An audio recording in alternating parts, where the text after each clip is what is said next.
और वो जालिमों को जब जेल से छोड़ा गया तो फूल का हार, मिठाइयां बांटी जा रही हैं। ये संस्कार है?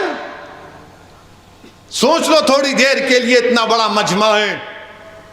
मेरी आवाज जो वीडियो पर लोग सुन रहे हैं, तुम आलम तसव्वुर में जाकर सोचो कि बिल्किस तुम्हारी बेटी है और उसकी इज्जत लूटने वालों को इस तरह का सलूक किया जा रहा है।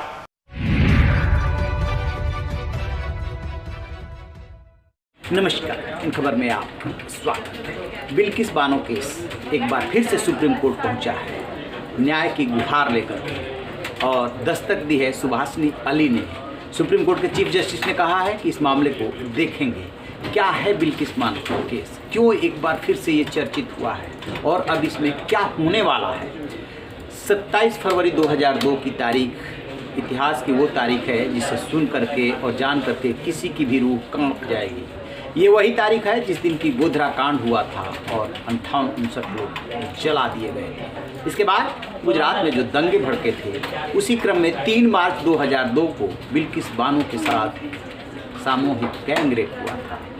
बेटी समेत 7 लोगों की उनकी आंखों के सामने हत्या कर दी गई थी। इस मामले में 2008 में 11 लोगों को उम्र कैद की सजा होती है। मामले को गुजरात से बाहर सुनवाई के लिए ट्रांसफ़र कर दिया गया था मुंबई, और उसके बाद इसमें हाई कोर्ट की भी मंजूरी मिलती है और फिर उन लोगों को भेज दिया जाता है जेल।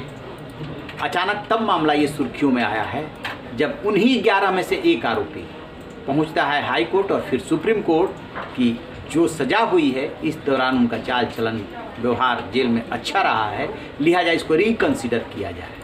सुप्रीम कोर्ट राज्य सरकार को निर्देश देता है और कहता है कि इसमें देखिए कि क्या हो सकता है। नियम के मुताबिक राज्य सरकार कमेटी बनाती है और कमेटी बनाने के बाद 11 दोषियों को रिहा कर दिया जाता है 15 अगस्त को। इसके बाद बिल्किस बानो कहती है कि मेरी सुरक्षा कौन करेगा। इस सिस्टम में, यहाँ की जुडिशियरी में मुझे पूरा भरोसा था, लेकिन अब मैं अपने को असुरक्षित महसूस कर रही हूँ। एक महिला के बारे में किसी ने नहीं सोचा उस पर क्या गुजरी होगी और वो कैसे रहेगी। फिर इस पर बहस शुरू हो जाती है और बहस शुरू होने के बाद एक बार फिर से ये मामला पहुंचता है सुप्रीम कोर्ट। लेकर के पहुंचती है सुभाषनी अली और उनके साथ 2 अन्य और वकील हैं कपिल सिब्बल। जब सीजीआई के सामने इस मामले को लाया गया, तब सीजीआई ने कहा कि इस मामले को हम देखेंगे। अब सबसे बड़ा सवाल ये है कि राज्य सरकार ने जो फैसला किया, क्या वो नियम कानून के मुताबिक किया है? बिल्कुल नियम कानून के मुताबिक किया है।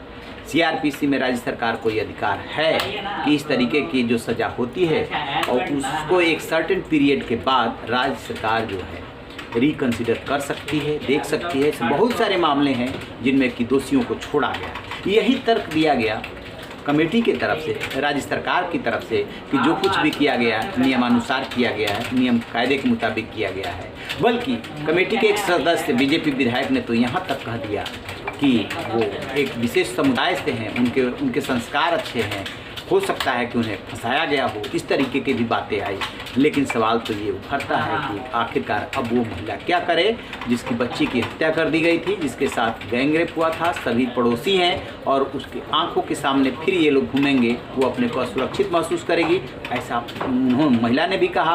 और उनके पैरोकारी करने वाले भी जब सुप्रीम कोर्ट पहुँचे हैं, उन्होंने भी ये तर्क रखा है। अब देखते हैं कि सुप्रीम कोर्ट जब सुनवाई करता है तो किस नतीजे पे पहुंचता है, किस आधार पे राज्य सरकार से पूछताछ करता है, राज्य सरकार जो है क्या उस पर स्पष्टीकरण देती है, अपना पक्ष रखती है। इस पर हमारी नज़र रहेगी। रही न बेखबर, देखते रहिए।